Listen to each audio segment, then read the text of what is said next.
ขณะนี้ท่าน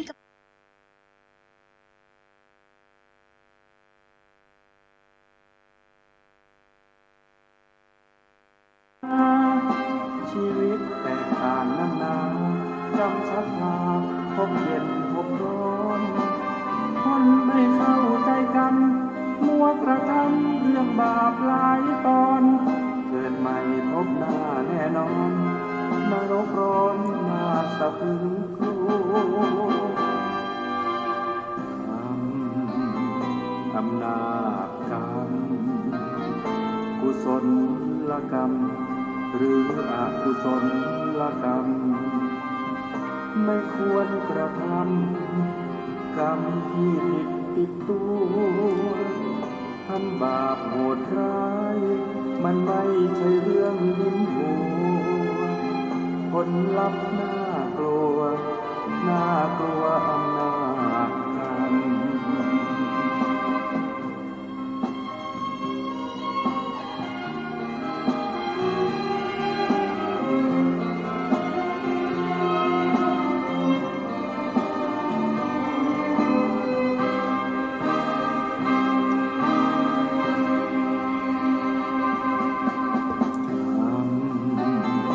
อำนาจกรรมกุศลกรรมหรืออกุศลกรรมไม่ควรกระทำกรรมที่ผิดติดตัวทำบาปโหดร้ายมันไม่ใช่เรื่องยิ้มหัวผลลัพธ์น่ากลัวน่ากลัวอำนาจกรรม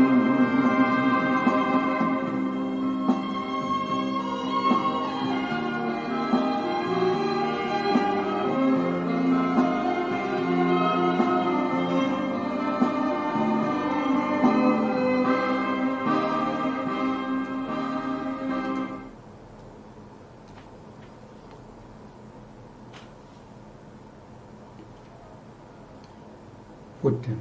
สรณังกัจฉามิธัมมังสรณัง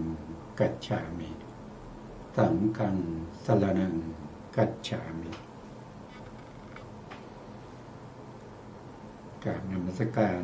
พระมหาเถระพระสังฆาธิการพระเถรานุเถระ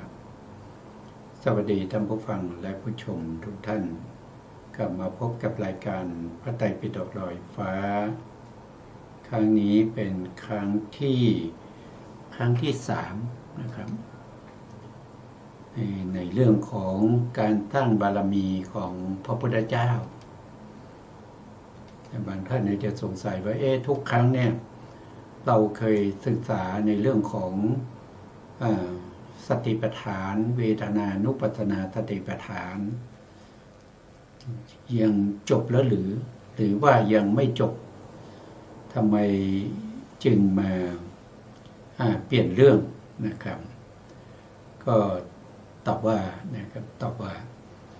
ใช่เราศึกษาในเรื่องของสติปัฏฐานอยู่แต่เมื่อศึกษามาจนถึงเวทนานุปัสสนาสติปัฏฐานก็มีผู้ฟังนะครับมีผู้ฟังหลายท่านนะครับรู้เรื่องของสติปัฏฐานแต่ไม่ได้รู้สติปัฏฐานโดยที่จะเป็นสัมมาปฏิปัตินะครับแต่รู้โดยได้ยินได้ฟังมาจากครูบาอาจารย์ของตัวเองนะซึ่งฟังจากเขาพูดแล้วเนี่ยมันไม่ใช่สติปัฏฐานของพระพุทธเจ้านะก็เลยสนทนากันนะครับว่าก็ถามว่าพระพุทธเจ้าเป็นใครนะเขาก็ตอบไม่ได้เขาก็ตอบว่าพระพุทธเจ้าก็คือเจ้าชายสิทธัตถะแล้วก็ถามว่าทำไมพระพุทธเจ้าเป็นเจ้าชายสิทธัตถะเขาก็ยืนยันก็บอกว่าพระพุทธเจ้าจริงๆนะไม่ใช่เจ้าชายสิทธัตถะนั่นก็ขอแก้ แก้ความเข้าใจของบุคคลที่ยังยึดถือว่าเจ้าชายสิทธัตถะนั้นเป็นพระพุทธเจ้าเจ้าชายสิทธัตถะเนี่ยเขาเป็นพระโพธิสัตว์เป็นผู้บำเพ็ญบารมีเพื่อความเป็นพระพุทธเจ้าแต่เมื่อตรัสรู้แล้วเนี่ยพระพุทธเจ้านั้นไม่ใช่เจ้าชายสิทธัตถะพระพุทธเจ้าเป็นผู้ที่สร้างบารมีมายาวนานนะครับนับตั้งแต่ได้รับพุทธปัญญาเริ่มตั้งแต่ตั้งมโนปณิธานครั้งแรกนะมาจนถึงได้เป็นพระพุทธเจ้าเนี่ยใช้เวลายาวนานนะครับยาวนานเท่าไหร่นะครับอย่างน้อยๆก็20 อสงไขยบวกเข้าไปอีก15 อสงไขยนะครับบวกเข้าไปอีก15 อสงไขยเป็นอย่างน้อยนะครับเป็นเท่าไหร่20 อสงไขยแสนมากกับบวก15ก็เป็น35 อสงไขยมหากัปนะเท่าที่มีคนที่คือคนที่เราเรียกว่าเป็นโบราณอาจารย์นะครับท่านได้โรจนาไว้นะครับว่าช่วงที่ตั้งมโนปณิธานเนี่ยอย่างน้อยๆก็ต้อง15 อสงไขยนะกว่าจะตั้งมโนปณิธานได้สำเร็จนะครับต้องใช้เวลาถึง15 อสงไขยหรือมากกว่านั้นนะที่ไม่มีหลักฐานที่แน่นอนนะครับเราก็ศึกษาจากคัมภีร์โบราณนะครับหรือที่แล้วเขาเรียกว่าเป็นตำนานก็คือตำนานอะไรก็คือสัตสัมภาระวิบากนะครับกว่าจะได้เป็นพระพุทธเจ้านะก็ทำไมต้องเอามาศึกษากันนะครับก็เพื่อจะให้เกิดศรัทธาในพระพุทธไม่ใช่ไปศรัทธาในคนใดคนหนึ่งไปศรัทธาในครูบาอาจารย์ของตัวเองซึ่งครูบาอาจารย์นั้นก็ยังเป็นปุถุชนอยู่บางท่านก็ไม่เคยแม้แต่จะเปิดพระไตรปิฎกมาอ่านหรือมาเรียนพระไตรปิฎกบางท่านยังไม่รู้นะครับว่าพระไตรปิฎกคืออะไรนะแล้วก็ไม่ได้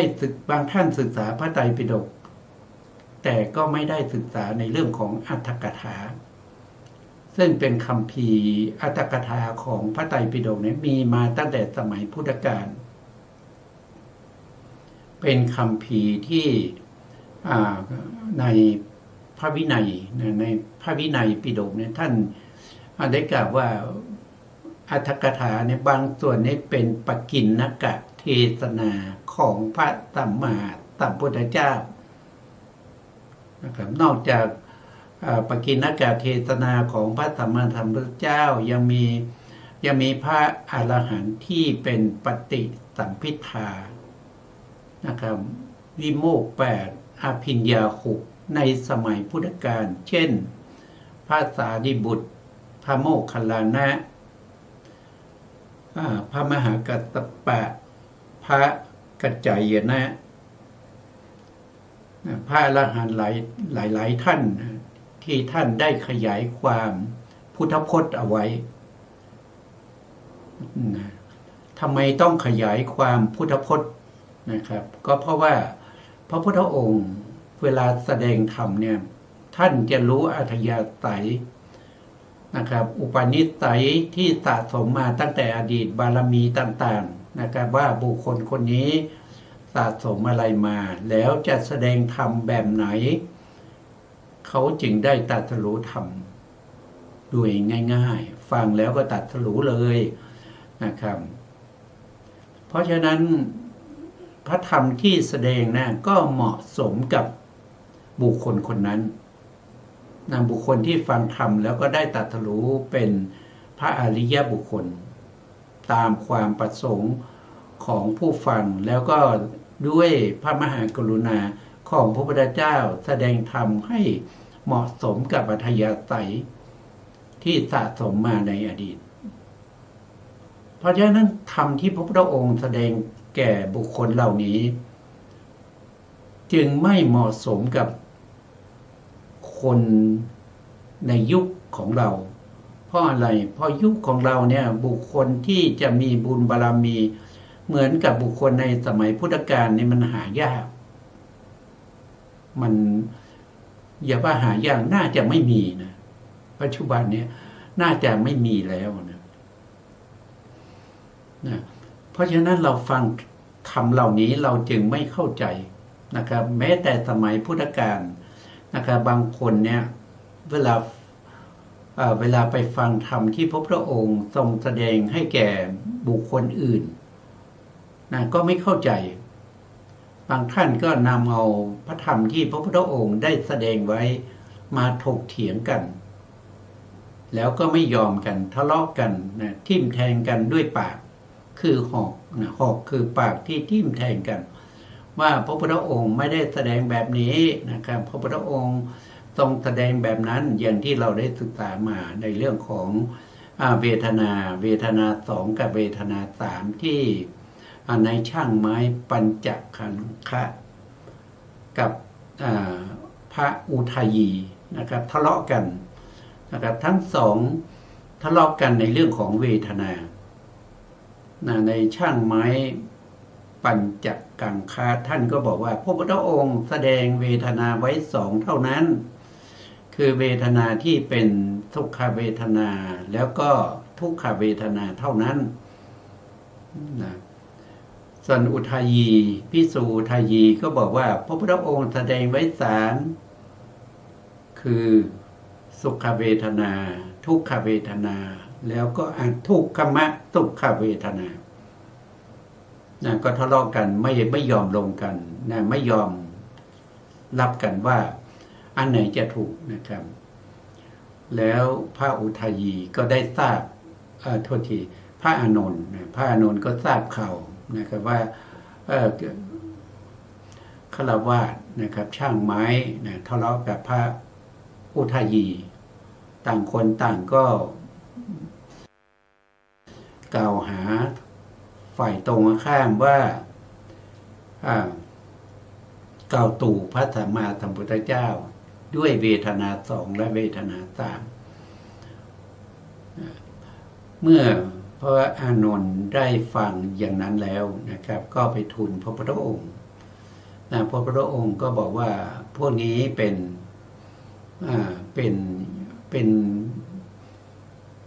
นบุคคลที่ไม่ฉลาดไม่มีปัญญานะครับไม่รอบรู้ในธรรมของพระพุทธเจ้านะเวทนา2เราก็ได้แสดงไว้นะครับเวทนา3เราก็แสดงไว้เวทนา6เราก็แสดงไว้เวทนา18เราก็แสดงไว้เวทนา36เราก็แสดงไว้พวกนี้ไม่ฉลาดนะครับไม่เข้าใจแล้วก็ไม่ศึกษาให้รอบคอบไม่ศึกษาให้บริบูรณ์จึงเกิดการทะเลาะกันทุ่มเถียงกันนะครับทะเลาะวิวาทนะครับใช้ปากเป็นหอกทิ่มแทงกันนะครับเพราะฉะนั้นสาวกของพระพุทธเจ้าจะต้องศึกษาให้รอบคอบศึกษาให้บริบูรณ์ซึ่งอันนี้ก็เป็นตัวอย่างนะครับว่าคนยุคปัจจุบันนี้ไม่ได้ศึกษาให้ครบถ้วนถี่ถ้วนนะศึกษาแต่เพียงหัวข้อนะครับรายละเอียดเป็นยังไงก็ไม่รู้แล้วก็นำเอาหัวข้อนั้นไปนึกคิดเอาเองไปนึกคิดเอาเองแล้วก็มากล่าวว่าพระพุทธองค์แสดงไว้อย่างนี้อย่างนั้นนี่เป็นการกล่าวตู่พระสัมมาสัมพุทธเจ้าแล้วก็ยังไม่รู้ว่าพระพุทธเจ้าคือใครนะครับยังไม่รู้ว่าพระธรรมคืออะไร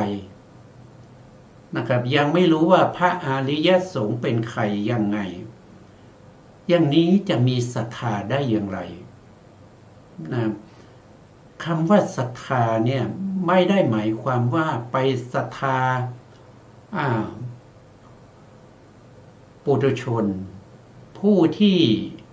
ไม่มีความรู้เป็นมิจฉาทิฏฐิเกาตูพระสัมมาสัมพุทธเจ้าโดยยกหัวข้อธรรมไปแล้วก็ไปแสดงคนเดียวแล้วก็บอกว่าเป็นคำสั่งสอนของพระพุทธเจ้าไปศรัทธาคนแบบนี้เขาไม่เรียกว่าศรัทธานะครับในพระไตรปิฎกในที่ต่างๆเนี่ยท่านบอกว่าศรัทธานั้นคือศรัทธาในพระพุทธเจ้าศรัทธาในการตรัสรู้ของพระพุทธเจ้านะครับศรัทธาในพระธรรมคำสั่งสอนของพระพุทธเจ้าคำว่าพระธรรมเนี่ยท่านต่อด้วยคำสั่งสอนของพระพุทธเจ้านะไม่ใช่ศรัทธาในคำสั่งสอนของใครก็ไม่รู้นะอย่างนี้มันไม่ใช่ศรัทธานะครับศรัทธาต้องศรัทธาในพระพุทธเจ้าศรัทธาในพระพุทธเจ้าก็ต้องเข้าใจความเป็นไปเป็นมาของพระพุทธเจ้าว่ากว่าจะได้เป็นพระพุทธเจ้าเนี่ยท่านผ่านการทุกข์ทรมานในการสร้างบารมีทั้งหลายมาไม่ว่าตั้งแต่ก่อนที่จะได้ตั้งมโนปณิธิสำเร็จเนี่ยท่านทำอะไรมาบ้างแล้วในขณะที่ตั้งมโนปณิธิสำเร็จแล้วเนี่ยท่านได้ทำอะไรได้เป็นยังไงแล้วถึงจะได้มาตั้งวจีปณิธานแล้วต่อจากนั้นถึงจะได้พุทธพยากรณ์จากพระพุทธเจ้าองค์ใดองค์หนึ่งแล้วก็สร้างบารมีมายาวนานเท่าไหร่ทำอะไรบ้างนะครับไม่รู้นะครับไม่รู้แต่บอกว่าฉันเนี่ยเป็นชาวพุทธที่100%นะยึดถือแต่คำสั่งสอนของพระพุทธเจ้านะยึดถือแต่พุทธวจนะไม่เอาอย่างอื่นนะไม่เอาคำของสาวกทั้งหลายเอาแต่ของพระพุทธเจ้าผมศรัทธาพระพุทธเจ้ายังจริง100%ถามแล้วพระพุทธเจ้ามันเป็นใครก็ไม่รู้อ่ะเนี่ยเลยคนที่ศรัทธาในพระพุทธเจ้ายังไม่รู้เรื่องของพระพุทธเจ้าเลยอย่างนี้เนี่ยเราจะเรียกว่าศรัทธาหรือครับก็ไปพิจารณาเอาเองแต่คำว่าศรัทธาเนี่ยพระพุทธองค์ก็ได้ตรัสไว้แล้วว่าศรัทธานั้นก็คือถ้าเราไปดูในโสตปฏิยังคธรรมเนี่ยก็จะเห็นชัดเลยนะครับในโสตปฏิยังคธรรมนะครับท่านก็บอกว่าผู้ที่เป็นโสดาบันเนี่ยจะต้องมีศรัทธาที่มั่นคงในพระพุทธศรัทธาที่มั่นคงในพระธรรมศรัทธาที่มั่นคงในพระสงฆ์แล้วศรัทธามั่นคงในเรื่องของกรรมและผลของกรรมแล้วเรามาถามตัวเองว่ามีคำว่าศรัทธาในครูบาอาจารย์หรือเปล่าหมายถึงครูบาอาจารย์ที่เป็นปุถุชนในปัจจุบันนะครับไม่ได้ก้าวล่วงไปถึงผู้ที่เป็นพระอรหันต์ที่เป็นสาวกของพระพุทธเจ้าที่แสดงธรรมนะไม่ได้ก้าวล่วงไปถึงตรงนั้นเขาไม่รู้ด้วยนะเขาไม่รู้ด้วยนะเขาไม่รู้จักนะเขาไม่รู้จักแต่เขาบอกว่าเขามีศรัทธามั่นคงในพระรัตนตรัยแต่ไม่รู้จักพระพุทธเจ้าเป็นใครไม่รู้จักว่าคำสั่งสอนของพระพุทธเจ้าสั่งสอนอะไรแล้ววิธีการสั่งสอนของพระพุทธเจ้านะครับสั่งสอนอย่างไรไม่รู้คือไม่รู้เจตนารมณ์ที่พระพุทธองค์แสดงพระสูตรแต่ละพระสูตรคำสั่งสอนแต่ละอย่างเนี่ยเขาไม่เข้าใจเขาไม่รู้นะครับอย่างนี้จะถือว่าเป็นผู้มีศรัทธาในพระรัตนตรัยมั่นคงได้อย่างไรนะครับไปพูดตรงนี้จบคือศรัทธาในคำว่าศรัทธานี่คือท่านให้ศรัทธาในพระพุทธเจ้าผู้ที่ตรัสรู้ นะครับตรัสรู้อริยสัจสี่นะอริยสัจสี่ที่ตรัสรู้ถ้าว่าไปก็มีสองในโดยในแห่งพระอภิธรรมหรือว่าโดยในแห่งพระสูตรพระวินัยนะครับหรือตรัสรู้ธรรมเหล่านี้นะครับตรัสรู้ในส่วนของพระสูตรก็ท่านก็บอกว่าตรัสรู้อริยสัจสี่พระองค์ทรงตรัสรู้ในธรรมที่เป็นอภิญญยะธรรมที่ควรรู้ยิ่งคือรู้ยิ่งยังไงก็คือรู้ยิ่งด้วยวิเศษลักษณะหรือปัจจตลักษณะของธรรมเหล่านั้นนะครับต่อมาท่านก็ดำเนินต่อมาก็คือตรัสรู้ในปริญญยะก็คือตรัสรู้ธรรมที่ควรกำหนดรู้ยังไงก็คือกำหนดรู้ด้วยสามัญลักษณะก็คืออนิจจังทุกขังอนัตตาต่อมาก็ตรัสรู้ธรรมที่ควรละปหาตพธรรมแล้วก็ต่อมาก็คือตรัสรู้ภาเวตพธรรมก็คือธรรมที่ควรเจริญสุดท้ายก็คือตรัสรู้สัจฉิกาตพธรรมก็คือธรรมที่ควรทำให้แจ้งถ้าเป็นในอภิธรรมก็จะเห็นว่าพระองค์ทรงเป็นผู้ตรัสรู้ยืยธรรม5ประการหนึ่งก็คือสังขารธรรมสองก็คือวิการรูปสามก็คือลักษณะรูปสี่ก็คือบัญญัติ5ก็คือพระนิพพานก็จะมีแสดงไว้อย่างนี้นะอันนี้คือความตรัสรู้ของพระพุทธเจ้าแต่จริงๆแล้วเนี่ยถ้าว่าโดยการตรัสรู้ของพระพุทธเจ้าเนี่ยมันมีธรรมมากมายนะถ้าว่าโดยพิสดารก็คือ 84,000 พระธรรมขันธ์นั่นแหละเป็นธรรมที่พระองค์ตรัสรู้เป็นอันนี้คือเชื่อในคำตรัสรู้ของพระพุทธเจ้าเชื่อว่าพระพุทธเจ้ามีจริงนะครับแล้วก็เชื่อในคำสั่งสอนของพระพุทธเจ้านะครับพระพุทธเจ้าบอกว่านะครับถ้าเธออยากจะตึกนะครับไม่ควรที่จะตึกในเรื่องของกามวิตกพยาปาทวิตกวิหิงสาวิตกให้ตึกในเรื่องของหนีทุกขสมุทัยหนีทุกขนิโรธหนีทุกขนิโรธคามินีปฏิปทาว่าโดยย่อๆก็คืออริยสัจสี่นั่นเองถ้าเธอจะคิดนะ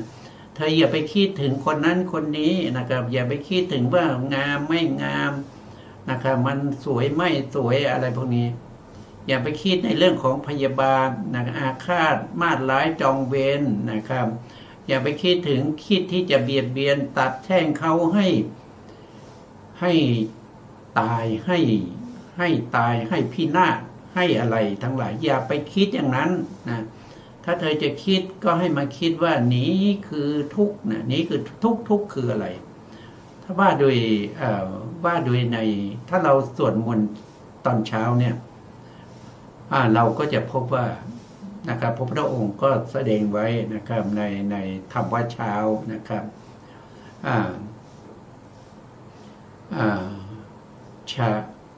ชาติปิตุกขาชาติปิตุกขาแม้ความเกิดก็เป็นทุกข์ชราปิตุกขาแม้ความแก่ก็เป็นทุกข์มรณะปิตุกขังแม้ความตายก็เป็นทุกข์โตกะปริเทวทุกขโทมานาอุปายตาปีทุกขาความโตความลำลายลำพันความไม่สบายใจความไม่สบายใจความคับแค้นใจก็เป็นทุกข์อัปปิเยหิตัมปะโยโคตุโกความปัดตกกับสิ่งที่ไม่เป็นที่รักที่พอใจก็เป็นทุกข์ปิเยหิวิปโยโคทุโกความพลาดพลาดจากสิ่งที่เป็นที่รักที่พอใจก็เป็นทุกข์ ยังปีชังนัลลปาติตัมปีทุกขังปรารถนาสิ่งใดไม่ได้สิ่งนั้นนั่นก็เป็นทุกข์สังขีเตนะปัจจุปาทานาขันธาทุกขาว่าด้วยโยกอุปาทานขันธ์ทั้งห้าเป็นตัวทุกข์สยะที่ทางได้แก่สิ่งเหล่านี้คือรูปุปาทานาขันธ์โตขันธ์นั้นเป็นที่ตั้งแห่งความยืนมั่นคือรูปเวทนุปาทานาขันธ์โตขันธ์นั้นเป็นที่ตั้งแห่งความยืนมั่นคือเวทนาสัญญูปาทานาขันธ์โตขันธ์นั้นเป็นที่ตั้งแห่งความยืนมั่นคือสัญญาสังขารูปาทานาขันธ์โตขันธ์นั้นเป็นที่ตั้งแห่งความยึดมั่นคือสังขารวิญญาณูปาทานาขันธ์โตขันธ์นั้นเป็นที่ตั้งแห่งความยึดมั่นคือวิญญาณเยตังปาริยายาเพื่อให้สาวกกำหนดรอบรู้อุปาทานขันธ์เหล่านี้เองเนี่ยพระพุทธองค์ทรงแสดงในเรื่องของทุกข์ใช่ไหมครับเพราะฉะนั้นพระพุทธองค์ตรัสว่าถ้าเธอจะตึกเนี่ยให้ตึกว่านี้คือทุกข์ทุกข์คืออะไรก็คือความเกิดที่พระพุทธองค์ที่เราเป็นอยู่ทุกวันนี้ที่เราทุกข์อยู่ทุกวันเนี่ยนะครับก็เพราะอะไรเพราะเรามีการเกิดไงต้องมีการเกิดมาแล้วก็ทุกข์เพราะว่าเราต้องแก่เราต้องเจ็บนะครับเราต้องตายเราต้องพบกับสิ่งที่ไม่ถูกใจนะครับมีการข้ามควร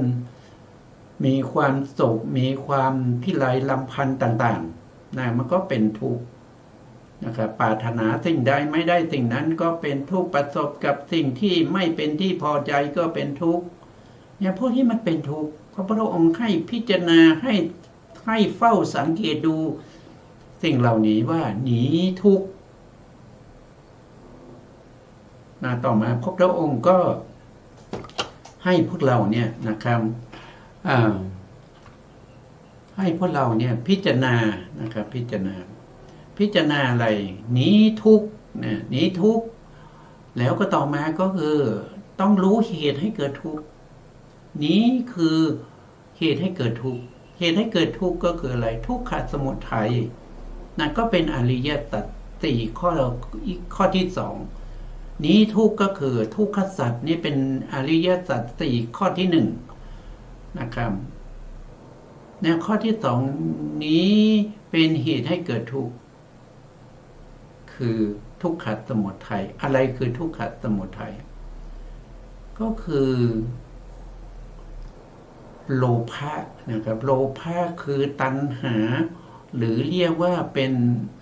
โดยทั่วไปท่านก็จะใช้คำว่าโดยปกติก็เป็นอัสสัทธะนะอัสสัทธะคือความยินดีชอบใจติดใจในอารมณ์ต่างๆนะครับคือตัวตัณหานั่นแหละตัวตัณหาที่มีมาในภพก่อนนะที่เป็นเหตุให้เกิ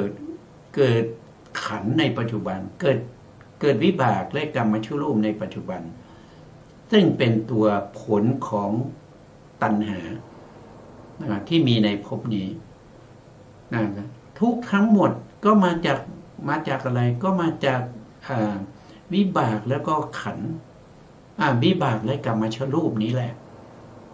ถ้าเราไม่มีวิบากกรรมชั่วรูปทุกจะมีได้ยังไงถ้าไม่มีการเกิดแล้วจะมีทุกได้ยังไงอะไรเป็นตัวทำให้เกิดก็เพราะว่าเรามีตัณหาเรามีความอยากมีความเพลิดเพลินมีความยินดีนะครับมีรูปตัณหามีสัทธตัณหามีคันธตัณหามีรสตัณหาแล้วก็มี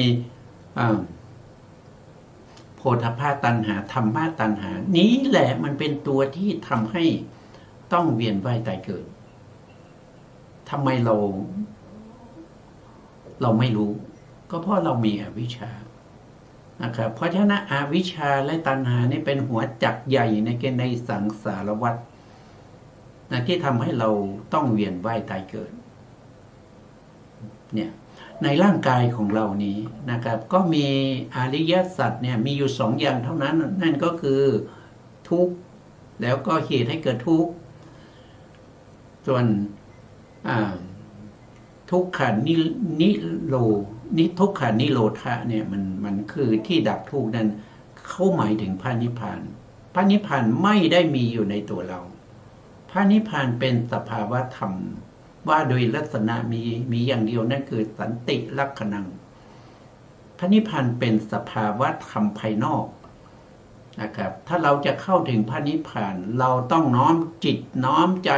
ไปเข้าถึงพระนิพพานไม่ใช่น้อมเอาพระนิพพานมาใส่ในตัวเราไม่ใช่นะครับทีนี้เราจะน้อมไปสู่พระนิพพานจะเข้าถึงพระนิพพานได้มันมีข้อปฏิบัตินั้นเราเรียกว่า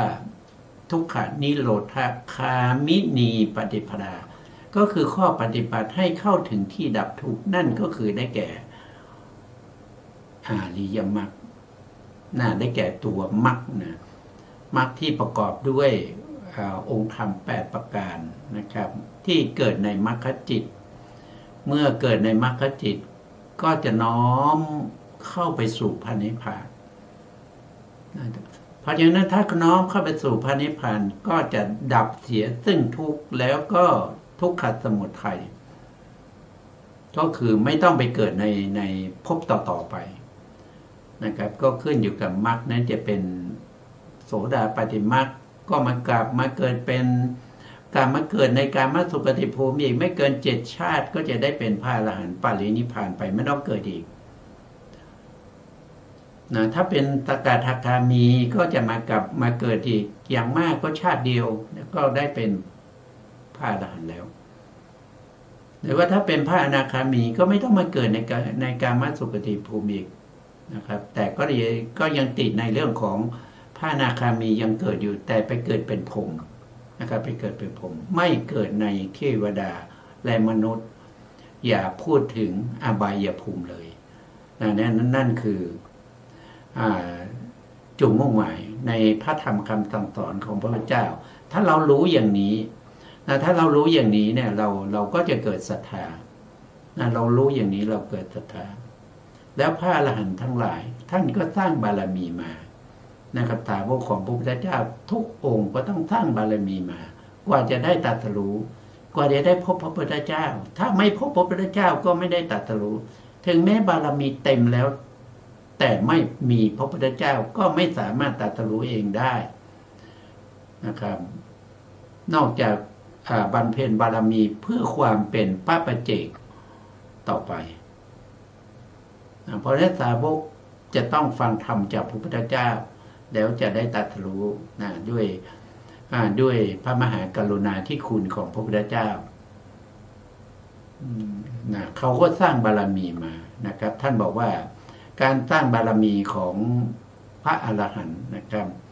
ที่ไม่ได้ปรารถนาจะเป็นอสีติมหาสาวกขอเป็นพระอรหันต์แล้วปรินิพพานท่านบอกว่าจะต้องสร้างบารมีถึง100 มหากัปนะครับถึง 1,000 มหากัปหรือจะมากกว่านั้นขึ้นไปก็ขึ้นอยู่กับว่าได้พบพระพุทธเจ้าได้มีคำสั่งสอนของพระพุทธเจ้ายังคงเหลืออยู่ในโลกนี้หรือไม่เพราะฉะนั้นบุคคลเหล่านี้ก็ไม่ใช่อยู่ๆนอนอยู่ดีๆได้ตรัสรู้ไม่ใช่นะครับเขาสร้างบารมีมาเพราะฉะนั้นการสร้างบารมีมันไม่ใช่เรื่องง่ายๆนะครับมันเป็นเรื่องยากนะครับอย่างเรานะครับอยู่ก็จะได้ตรัสรู้เป็นโสดาบันเลยนะครับมันไม่ใช่นะมันไม่ใช่นะครับเพราะฉะนั้นเราก็จะต้องสร้างศรัทธาของเราให้เกิดขึ้นในศรัทธาของเราให้เกิดขึ้นอย่างมั่นคงในพระพุทธเจ้าในพระธรรมคำสั่งสอนของพระเจ้าในพระอริยสาวกของพระพุทธเจ้าส่วนบุคคลที่เป็นปุถุชนนั้นนะครับเขาเรียกว่าผีเข้าผีออกวันนี้ดีพรุ่งนี้ไม่ดีนะครับเพราะฉะนั้นเราก็พิจารณานะครับพิจารณาเพราะปัจจุบันนี้เราจะพบกับพระอริยบุคคลก็ยากนะครับทำไมยากก็เพราะว่าเราบุญไม่ถึงเราบุญไม่ถึงพระอริยบุคคลเขามีอยู่แต่เราบุญไม่ถึงเราจึงไม่ได้พบกับท่านหรือว่าบางทีเราพบแล้วนะครับพระอ อริยบุคคลในปัจจุบันมีอยู่ แต่เราไม่รู้เราไม่รู้จักท่านนะเพราะเราบุญบารมีไม่เพียงพอนะครับไม่ได้ศึกษามาเพียงพอเราจึงไม่รู้ว่าใครเป็นพระอรหันต์นะที่ประกาศตัวว่าเป็นพระอริยบุคคลเหล่านั้นนะครับโดยส่วนมากแล้วเขาไม่ได้เป็นพระอริยบุคคลนะถ้าเป็นพระอริยบุคคลเขามักน้อยเขาไม่บอกใครหรอกนะครับเขาไม่บอกใครเขาใช้ชีวิตอย่างคนธรรมดาทั่วไปนะครับไม่แล้วบุคคลเหล่านี้เขาชอบวิเวกนั่นก็ท่านจะปีกวิเวกท่านไม่ชอบคุกคีก็คือไม่มาแสดงตัวนะไม่มาแสดงตัวในที่สาธารณะในที่ไม่สมควรนะครับก็เราก็พิจารณาเอาเองนะครับแต่ที่เราพบได้นั่นก็คือพระธรรมคำสั่งสอนของพระเจ้าเพราะว่าพระไตรปิฎกและอรรถกถาหรือว่าดีกานุดีกาโยชนาคันธีนะครับก็ยังมีบริบูรณ์อยู่นะมีบริบูรณ์อยู่แล้วก็มีผู้ที่เขาศึกษาพระไตรปิฎกแล้วก็มีความรู้ความเข้าใจในพระไตรปิฎกนะครับทั้งบาลีแล้วก็ทั้งคำแปลยังมีมากอยู่นะครับเราก็ศึกษาได้นะศึกษาจากท่านเหล่านี้ได้นะครับคือไม่ได้หมายถึงผมไม่ได้ศึกษาบาลีนะครับผมก็ศึกษาในพระไตรปิฎกแปลนะครับทั้งอรรถกถาด้วยดีกาด้วยถ้ามีโอกาสนะครับมีโอกาสมีคัมภีร์มีอะไรก็ศึกษาไปนะครับศึกษาไปทำความรู้ความเข้าใจไปนะครับเพื่ออะไรก็เพื่อบุญบารมีที่สำคัญนั่นก็คือเพื่อศรัทธานะครับศรัทธาที่เราจะได้มั่นคงในพระพุทธพระธรรมพระสงฆ์ต่อไปนะครับวันนี้ก็กล่าวนามมานานนะครับเพราะว่าได้พบกับบุคคลที่เป็นเพื่อนเป็นฝูงกันนะครับแต่เขาก็มาสนทนาก็เลยมีข้อไม่เข้าใจกันนะครับก็ขึ้นอยู่กับเขายึดมั่นถือมั่น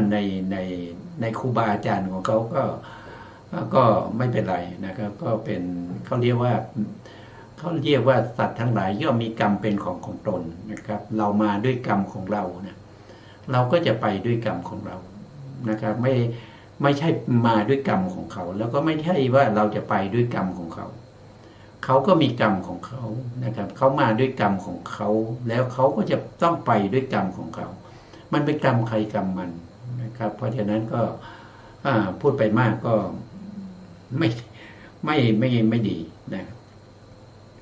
แต่ก็พูดมากแล้วนะเราก็มาดูต่อจากครั้งที่แล้วนะครั้งที่แล้วเนี่ยเราได้พูดถึง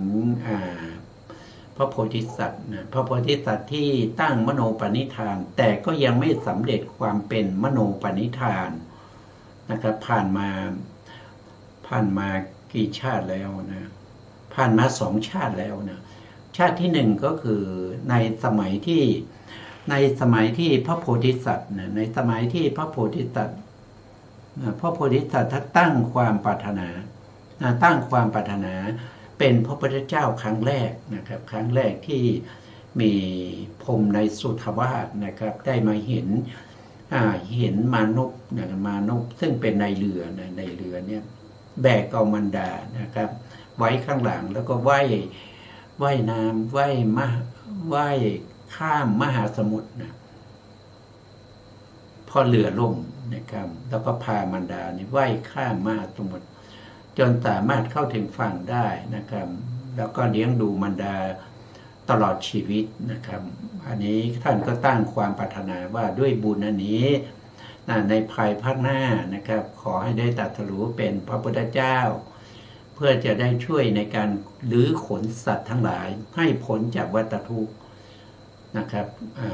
อย่างเช่นความปรารถนาของสุเมธาดาบทนะท่านบอกว่าเราข้ามได้แล้วนะครับเราข้ามได้แล้วตินโนตาเลียงเราข้ามได้แล้วเราจะให้ผู้อื่นข้ามด้วยเราพ้นแล้วเราจะให้ผู้อื่นพ้นด้วย มุตโตโมจยังเราพ้นแล้วเราจะให้ผู้อื่นพ้นด้วยเราตรัสรู้แล้วเราจะให้ผู้อื่นตรัสรู้ด้วยคือ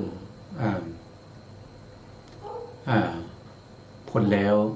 จะให้ผู้อื่นพ้นด้วยพุทโธโพเทยัง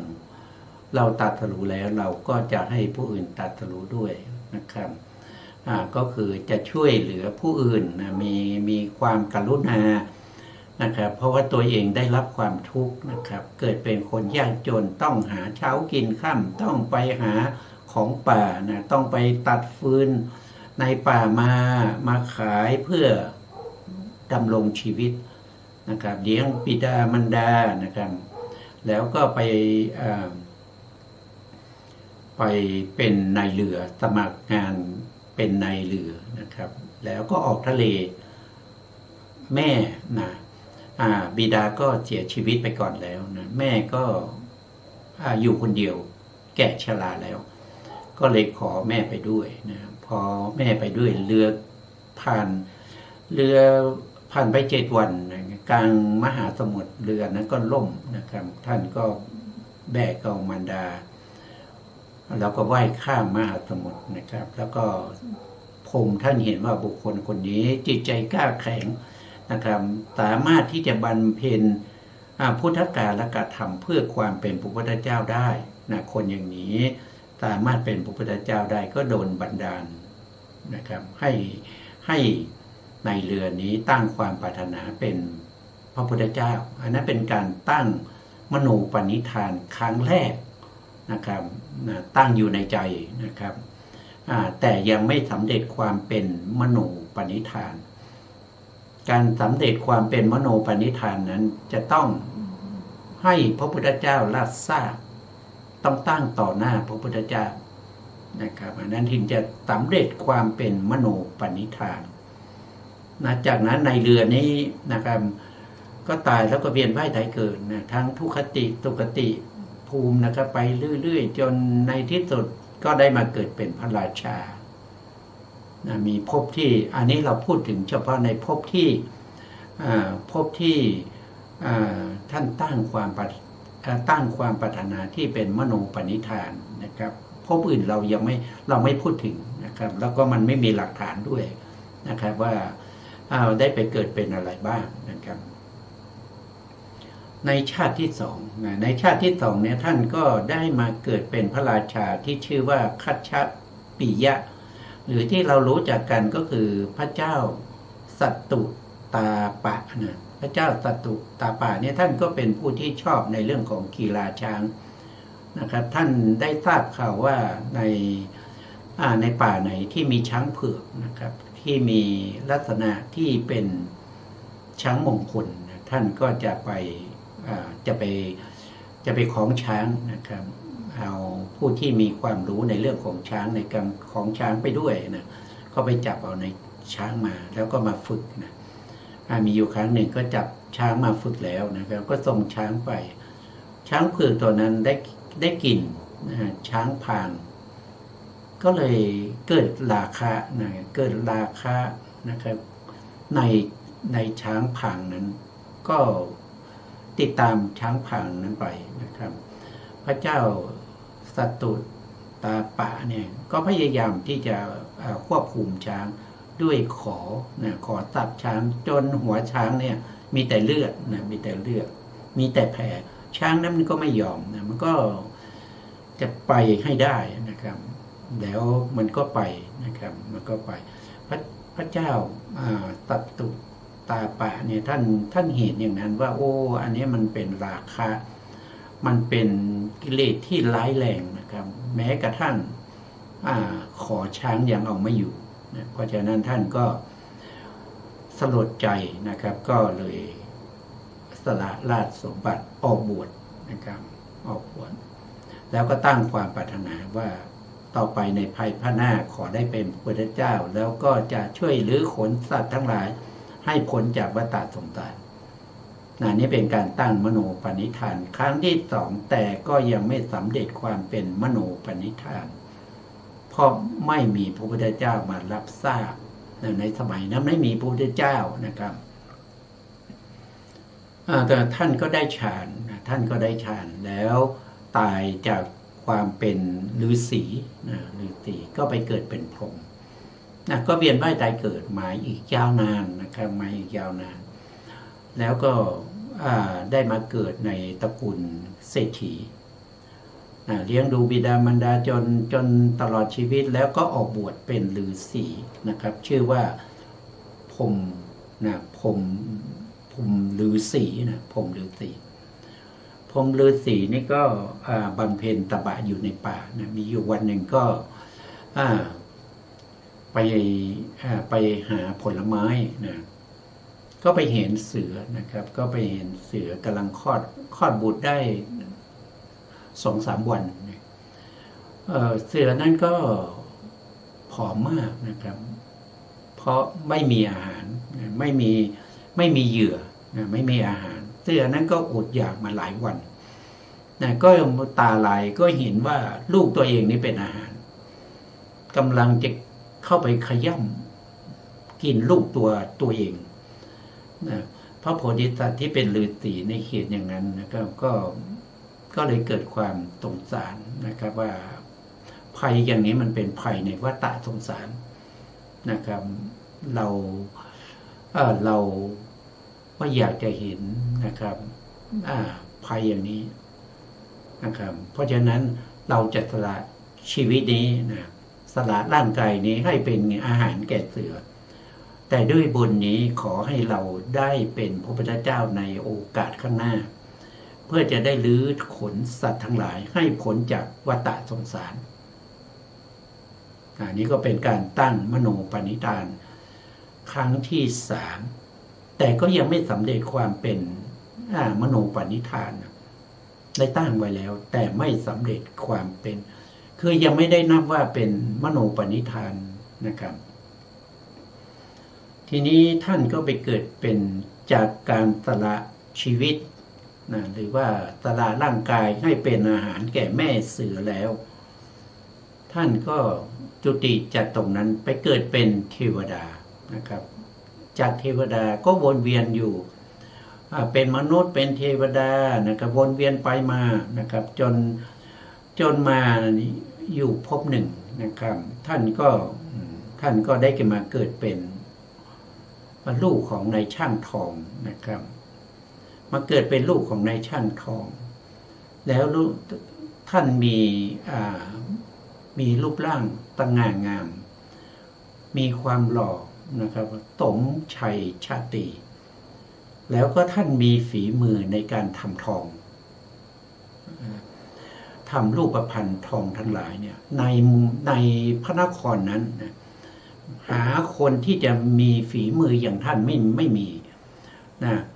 มีช่างทองหลายท่านนะครับแต่ก็ถ้าว่าด้วยฝีมือแล้วก็สู้ท่านไม่ได้นะครับทีนี้มีเศรษฐีนะครับมีเศรษฐีนะท่านก็มีเพื่อนนะครับมีเพื่อนเป็นเศรษฐีเหมือนกันก็จะให้ลูกทั้งสองได้แต่งงานกันนะครับเศรษฐี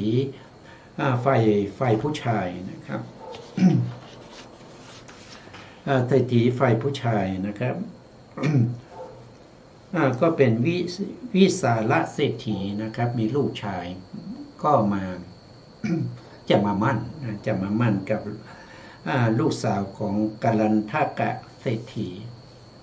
กัลลันทกะเศรษฐีก็เลยเอาไปหาเครื่องแต่งตัวให้แก่ลูกสาวนะครับโดยการที่ให้ช่างทองเนี่ยมาทำเครื่องประดับให้แก่ลูกสาวทีนี้ก็ไม่อยากจะให้ลูกสาวเนี่ยไปเห็นช่างทองที่หล่อเหลาเอาการนะครับเป็นคนที่สง่านะครับใครเห็นก็จะรู้สึกรักใคร่นะ ก็เลยถามช่างทองว่าท่านเห็นท่านทำเครื่องประดับเนี่ยเห็นแค่มือกระเท้าเนี่ยพอทำได้ไหมช่างทองก็ว่าได้นะครับกัลลันทกะเศรษฐีนี่ก็ ถ้าอย่างนั้นก็บอกว่าถ้าอย่างนั้นก็พรุ่งนี้นะครับก็ไปที่บ้านเราจะให้ท่านเนี่ยทำเครื่องประดับให้แก่ลูกสาวเสร็จแล้วท่านก็เอาม่านเอาสิ่งทั้งหลายมากั้นไว้นะให้มีแต่ช่องที่จะสอดมือออกมานะครับหรือสอดเท้าออกมาให้ในช่างทองนี้ได้เห็นนะเมื่อถึงเวลาช่างทองก็ไปนะครับลูกสาวท่านก็เอามือสอดออกมานะครับจากช่องนั้นสอดมือสอดเท้าให้ช่างทองเห็นช่างทองเห็นแล้วก็ได้แล้วนะทำได้แล้วที่นี้ฝ่ายลูกสาวเศรษฐีเนี่ยก็สงสัยว่าทำไมบิดาของเรานะครับต้องเอาผ้าม่านเอาอะไรไม่รู้มากั้นไว้ตรงนี้เพราะอะไรนะครับก็เลยส่องดูในช่องนะครับช่องรูเนี่ยก็เห็นหนุ่มช่างทองนะครับพอเห็นปุ๊บเนี่ยก็เกิดความพิศวาสนะเกิดความรักใคร่ขึ้นมาทันทีนะครับก็เลยเขียนจดหมายให้สาวชายเนี่ยไปให้แก่ช่างทองนัดหมายให้ช่างทองเนี่ยมานะครับมาซุ่มอยู่ที่หลังบ้านต้นไม้นะที่มีต้นไม้ใหญ่ช่างทองได้รับจดหมายนะก็มาตามนัดนะครับพอมาถึงที่ใต้ต้นไม้นะช่างทองนั้นก็เหนื่อยจากการทำงานพอมาถึงใต้ต้นไม้ก็นอนพักนะครับเพราะว่าลูกเศรษฐียังไม่มานะครับก็นอนพักก็หลับไปลูกเศรษฐีได้โอกาสนะครับก็เอาอาหารนะครับใต้ภาชนะแล้วก็มานะครับมาเห็นช่างทองกำลังหลับนะก็เลยไม่กล้าปลุกก็ยืนรออยู่นะรออยู่ก็ไม่ตื่นมานะได้เวลาพ่อแม่จะกลับบ้านแล้วก็เลยเอาอาหารนั้นนะครับวางไว้นะครับแล้วก็เข้าไปในบ้านนะครับมานพตื่นมานะครับก็ไม่เห็นแต่อาหารก็เข้าใจว่ามาแล้วนะวันต่อมานะเขาก็นัดหมายกันอีกนะครับช่างทองก็มาพอมาก็มานอนหลับอีกนะนอนหลับนะครับเพราะความเหนื่อยจากการทำงานนะมาหลับอีกนะลูกสาวเศรษฐีออกมาก็เห็นช่างทองหลับเหมือนเดิมนะครับได้เวลาก็กลับนะพอกำลังกลับเนี่ยช่างทองก็ตื่นมาพอดีนะพอตื่นมาพอดีก็เห็นว่าลูกเศรษฐีเนี่ยกำลังจะเข้าไปในรั้วบ้านจะเข้าบ้านแล้วนะช่างทองเห็นอย่างนั้นนะครับลูกสาวเศรษฐีนี่ก็สวยดีนะครับถูกใจนะครับเกิดพิศวาสขึ้นมาเกิดพิศวาสลูกเศรษฐีขึ้นมานะครับแล้วอยู่มาก็ใกล้วันที่ท่านเศรษฐีวิสาระเศรษฐีเนี่ยก็เตรียมของมามั่นนะครับก็มามั่นแต่นะก็นับวันที่จะแต่งงานกันนะในช่างทองนี้ก็ร้อนใจจะทำยังไงนะครับเราชอบผู้หญิงคนนี้เหลือเกินนะก็เลยคิดได้ว่าเรารู้จักอำมาตย์นะอำมาตย์หรือเป็นเสนาบดีของพระราชานะครับก็เป็นคนที่รู้จักกันนะครับแล้วก็เสนาบดีนี้ก็จะไปร่วมงานด้วยนะงานมงคลมั่นนะก็เลยออกอุบายนะครับทำเครื่องประดับนะครับไปให้แก่อำมาตย์นะครับอำมาตย์ก็สงสัยว่าถ้าเอาเครื่องประดับมาให้เราทำไมนะมีความประสงค์อะไรหรือนะช่างทองก็บอกว่ามีความประสงค์อย่างนี้อย่างนั้นนะอำมาตย์ก็บอกว่าเราจะช่วย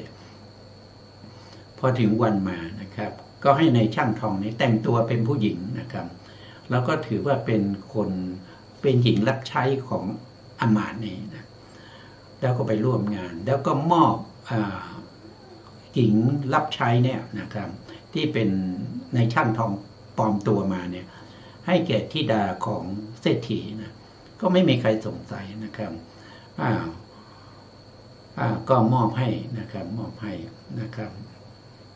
ตั้งแต่นั้นนะครับช่างทองกับธิดาของเศรษฐีนะครับก็ผิดนะผิดอะไรก็คือผิดศีลข้อ3นะผิดศีลข้อ3นะครับพอผิดศีลข้อ3นั้นมันก็มีผลนะมีผลให้ช่างทองต้องไปตกนรกนะครับวันนี้เวลาเราหมดแล้วนะเวลาเราหมดแล้วนะครับส่วนรายละเอียดเราจะมาพูดกันต่อในครั้งต่อไปนะครับในครั้งต่อไปเราก็จะมาพบกันใหม่นะเราจะได้สนทนากันต่อในเรื่องของเขาจะไปตกนรกยังไงเป็นไปยังไงนะครับนะวันนี้เวลาหมดครับ สุดท้ายนี้ก็ขอบพระคุณพระครูสมุทรวิศวัตรวรกิจโจนะครับผู้อำนวยการสถานีวิทยุเพื่อการศึกษาพระพุทธศาสนาและวัฒนธรรมได้ขอถือโอกาสขอบคุณพระครูปริยัติยานุสาสขอบคุณท่านผู้ฟังและผู้ชมทุกท่านนะครับ